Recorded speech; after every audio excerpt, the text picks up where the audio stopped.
Salam Indonesia, salam Nusantara, salam dari Sabang sampai Merauke, dari Miangas sampai Pulau Rote. Mantaplah iman kita, mantaplah kasih kita, mantaplah kepercayaan kita, dan mantaplah saking semangatnya. Mantaplah pengharapan kita tentunya dalam Yesus Kristus yang menjadi Tuhan dan Juru Selamat kita. Haleluya. Jangan katakan bahwa Yesus itu bukan Tuhan. Jangan katakan pula bahwa Yesus itu bukan Juru Selamat. Karena dia sudah berkata, kalau engkau percaya kepada Yesus, engkau dan seisi rumahmu akan diselamatkan. Puji nama Tuhan. Tuhan Yesus memberkati kita. Selamat rehat, selamat malam, selamat kita mendengarkan firman Allah. 5 menit bersama dengan firman walaupun kadang lebih. Mari kita berdoa. Terima kasih Tuhan Bapa di surga, dan kemungkinan kami menghadapi semua hal yang akan terjadi dalam hidup ini, kami mau sikapi dengan baik. Di dalam nama Yesus kami bersyukur dan berdoa. Haleluya. Amin. Tema kita adalah kemungkinan tekanan bagi orang-orang percaya, ya. Dan saya akan lanjutkan dalam Matius 10 ini, dan saya tidak sedang menakut-nakuti. Tapi saya ingin iman kita tetap mantap, iman kita tetap berada dalam kehidupan ini. Saya sudah mengalami ketika masa yang sulit, pisau di perut saya, pedang di leher saya. Dan saya merasakan bahwa Tuhan itu adalah Tuhan yang melihara hidup kita. Kalau bukan seizin Tuhan, maka semua tidak akan terjadi. Dan itu sebabnya saya mengatakan kemungkinan itu bisa terjadi. Yang pertama, ancaman, threat. Ya, ayat 10 ayat 26 demikian bunyinya. Jadi janganlah kamu takut terhadap mereka, karena tidak ada sesuatu pun yang tertutup yang tidak akan dibukakan, dan tidak ada sesuatu yang tersembunyi yang tidak akan diketahui. Jadi ketika kita mengalami ancaman dalam hidup ini, kalau kita baca 23, apabila mereka menangkap kamu dalam kota yang satu, larilah ke kota yang lain, karena aku berkata kepadamu, sesungguhnya sebelum kamu selesai mengunjungi kota, anak manusia sudah datang. Nah, di sini mau saya katakan kadang-kala ada ancaman, karena kita karena saya sudah mengalami, ya. Jadi saya tahu persis bagaimana khawatirnya, bagaimana takutnya, bagaimana bimbangnya hati ini, dan lain sebagainya, cemasnya, ya. Ketika Anda diancam dalam 2 minggu, Anda tidak keluar dari tempat Anda. Saya mau katakan kepada kita, iman kita tidak perlu takut dalam menghadapi. Karena apa? Karena kita tidak melakukan apa yang jahat. Kalau kita melakukan yang jahat perlu takut. Takut yang berlebihan boleh. Tapi kalau kita karena melakukan kebenaran, karena kita beribadah, kita melakukan pujian kepada Tuhan, wah, lalu dipersekusi, diancam, ya. Saya hanya bilang, dimanapun di muka bumi ini perlu orang mengadakan tempat, beri dong tempatnya.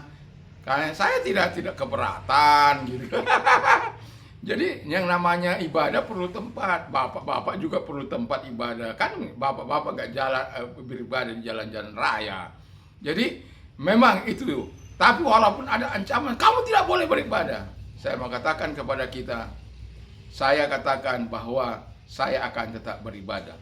Nyawa saya pun mau lepas kalau saya dilarang beribadah. Karena apa?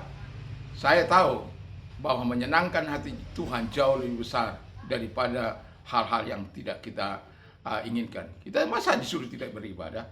Tidak mungkin. Yang kedua, ancaman yang kedua katanya physical harm.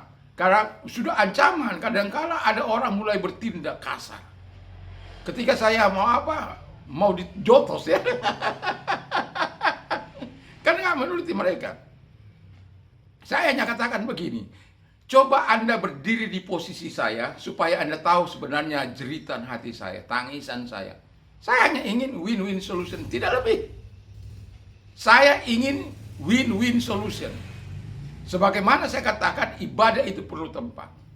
Ibadah itu perlu tempat, dimanapun di muka bumi ini perlu tempat. Dan itulah sebabnya saya katakan, mari berikan saya win-win solution, dan untuk mengerti keadaan saya, mengapa saya seperti ini, beradalah di posisi saya, supaya Anda bisa melihat, oh begitu. Karena saya bukan tidak mau dengar Anda, bukan. Tapi saya lebih akan taat kepada Tuhan daripada kepada perkataan Anda. Negara ini negara Indonesia. Dari Sabang sampai Merauke, dari Miangas sampai Pulau Rote. Yang namanya saya punya hak untuk beribadah. Tidak ada yang bisa melarang. Jadi kita beribadah itu tidak ada yang bisa melarang. Ada ancaman, ya. Ada kadang-kadang persekusi, ya.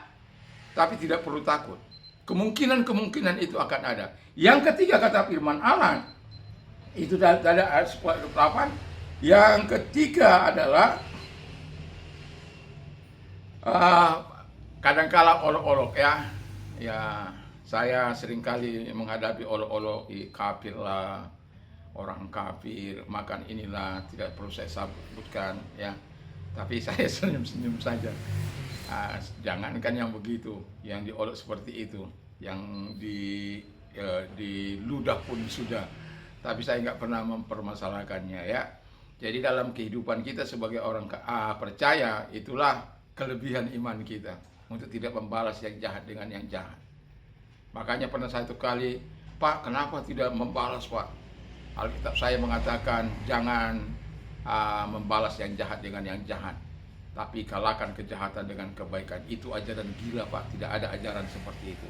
Saya katakan kalau Anda bersedia datang ke rumah saya akan tunjukkan ayatnya. Kalau Anda punya Alkitab di rumah, saya katakan buka itu dalam Roma 12.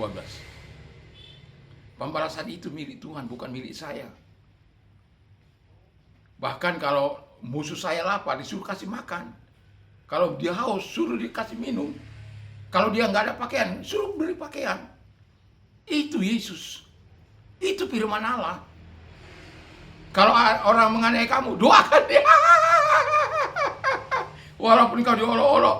Tapi ada saat mereka untuk melakukan itu. Dan itu sebabnya saya mau katakan kepada kita, olok-olok mereka saya balas untuk apa? Membuka air 24 jam dari sebelah rumah saya ini. 24 jam dari mulai tahun 2000 sampai sekarang ini. Saya bersyukur karena apa? Tuhan Yesus masih tetap menyediakan. Jadi ya ada susahnya, ada berat, ada tekanan, tapi semuanya akan berjalan. Sekecil apapun kebaikan yang kita lakukan, satu kali dia akan berbicara. Sampai ada orang berkata, ya kita lakukan ini, dia lakukan yang baik. Apa salahnya? Ya, dia lakukan yang baik. Makanya sekecil apapun yang kita buat, kebaikan akan tetap berbicara secara kuat. Apabila saatnya tiba, percayalah, lakukan terus yang baik. Itu sebabnya Alkitab mengatakan dalam Galatia 6 ayat yang 10, jangan jemu-jemu berbuat baik. Terus berbuat baik. Terus lakukan apa yang berkenan di hadapan. Yang terakhir adalah rejection, penolakan. Jadi ada penolakan yang kadang-kala dilakukan. Kamu tidak boleh ibadah di sini. Kamu kafir, kamu ini dan lain sebagainya. Tidak perlu ditanggapi dengan baik. Lakukan argumentasi yang baik. Kita ini orang percaya. Jadi tidak coba Bapak, kalau Bapak tidak beribadah, bagaimana kira-kira kalau ada yang melarang Bapak? Kita kembalikan pada posisi kita kepada mereka. Kadang saya katakan ada orang yang bisa mengerti walaupun ada kadang-kadang yang kepala panas. Tetapi saya katakan ajaran kita adalah ajaran yang penuh cinta kasih. Tidak perlu membalas yang jahat dengan yang jahat, tapi selalulah kalau ada penolakan, serahkan semua ke dalam tangan Tuhan. Pembalasan, ingat ya, pembalasan itu bukan milikmu. Pembalasan itu milik Tuhan. Roma 12 ayat yang ke-19. Dan dia akan membayar dengan baik. Tidak akan kekurangan, tidak akan kelebihan. Kita hanya melakukan firman Allah dan kemungkinan menghadapi tekanan bagi orang-orang percaya itu saja bisa terjadi. Tetapi yang mau saya katakan, respon kita walaupun kadang-kala atau natural kita takut, khawatir, cemas dan lain sebagainya, itu hal yang wajar. Tapi kalau engkau mau, saya mau katakan, berdoalah ketika engkau menghadapi masa-masa sulit itu. dan engkau akan melihat kekuatan Allah dan pemeliharaan Allah yang sangat luar biasa dan penghiburan Allah yang sangat luar biasa dalam hidupmu dan diadakan kepadamu. Tuhan Yesus memberkati kita. Mari kita tunduk kepala dan kita berdoa. Terima kasih Bapa di surga, dalam nama Tuhan Yesus Kristus, kiranya biarkan kami terus sabar dalam menghadapi apapun dalam kehidupan ini. Tekanan sekuat apapun, ketika kami bersama dengan Tuhan, kami tetap yakin dapat melewatinya. Di dalam nama Tuhan Yesus Kristus kami bersyukur dan berdoa. Haleluya. Amin. Selamat malam. Selamat beristirahat. Kiranya Tuhan Yesus menyertai kita, kekuatan roh dan kekuatan firman menyertai kehidupan kita. Mantap, mantap, mantap. Amin.